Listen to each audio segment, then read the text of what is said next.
السلام عليكم ورحمة الله وبركاته. ازيكم يا حبايب قلبي؟ النهارده هنعمل جبنة فلاحي بقى في البيت بكل سهولة. دول حوالي كيلو ونص لبن، حطيتهم رابو بالطريقة دي، هحطهم في الحصيرة. بسم الله الرحمن الرحيم، اللهم صل على سيدنا محمد. بسم الله الرحمن الرحيم.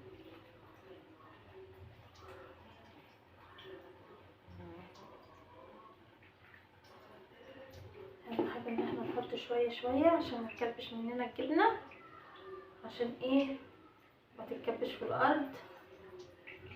ده شرش فيه الشرش بتاعها طبعا هنستفاد منه، يعني الشرش اللي بينزل ده هنستفاد منه كمان ان شاء الله باذن الله. هقول لكم هنعمل بيه ايه في الاخر.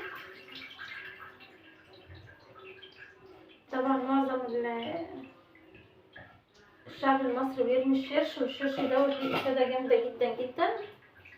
هقول لكم هنعمل بيه ايه في الاخر ان شاء الله باذن الله.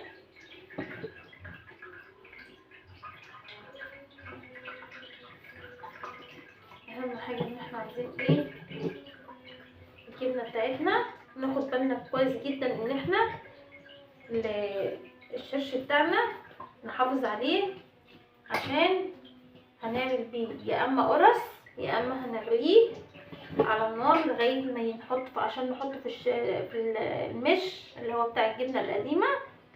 بيتغلي حوالي نص ساعه الشرش اللي بينزل ده، او ساعه على حسب، لغايه ما يتقل معاكم الشرش ده. وبعد كده بنحط له طبعا ملح وكده على النار نص ساعه. وبعد كده بنستفاد بيه بنحطه في قلب المش. اللهم صل على سيدنا محمد. معانا ملح، اللهم صل على سيدنا محمد. هنرش كده شويه ملح كده. اللهم صل على سيدنا محمد. بسم الله الرحمن الرحيم.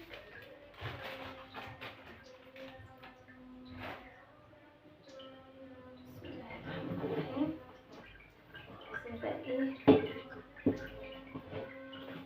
اللهم صل على سيدنا محمد. بسم الله الرحمن الرحيم.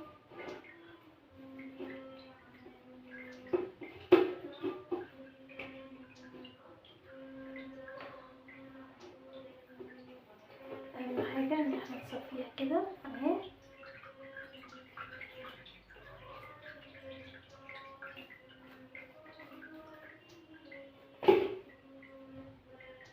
هنسيبها كده شويه لما تصفي وارجع لكم تاني. اهم حاجه تصفي الشرش بتاعها. هسيبها شويه كده وارجع لكم تاني، خليكم معايا ما تمشوش. الجبنه رجعت لكم تاني اهو اهي، قربت تصفي ميتها ما شاء الله اهي.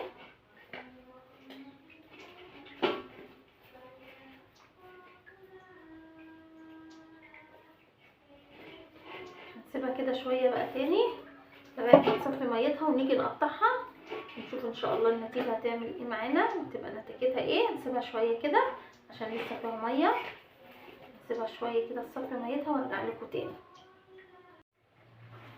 رجعت لكم يا حبايب قلبي. الجبنه معانا هياتي اللي احنا عملناها، نقطعها بقى كده. بسم الله الرحمن الرحيم. هي لسه طريه شويه بس انا هقطعها عشان ايه الفيديو معاكم بقى ايه ما تاخرش عليكم اكتر من كده. بسم الله الرحمن الرحيم.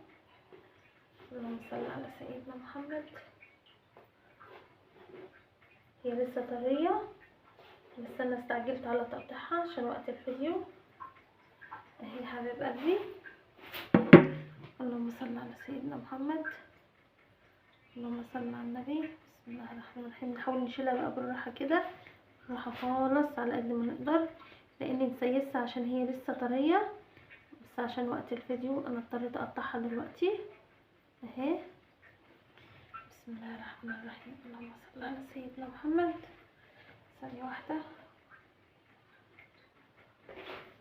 اهي يا حبايب قلبي. هي طريه لسه خالص زي ما حضراتكم شايفين، بس انا ايه بدديها لان هي قشطه بصراحه، يعني طريه جدا جدا جدا اهي.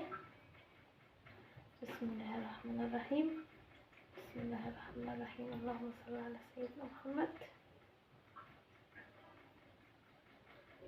هي مش مستحمله عشان هي عاملاها بقشطتها، عاملاها بقشطتها يا حبايب قلبي، يعني انا مش واخده منها القشطه بتاعتها اهي. ما شاء الله مش مستحمله، عشان هي قشطتها اصلا مش يعني مش واخده القشطه بتاعتها، انا عاملاها بقشطتها. بسم الله الرحمن الرحيم. هي يا حبايب قلبي الجبنه اهي، هرش عليها شويه ملح. اللهم صل على سيدنا محمد. بسم الله الرحمن الرحيم. ثانيه واحده.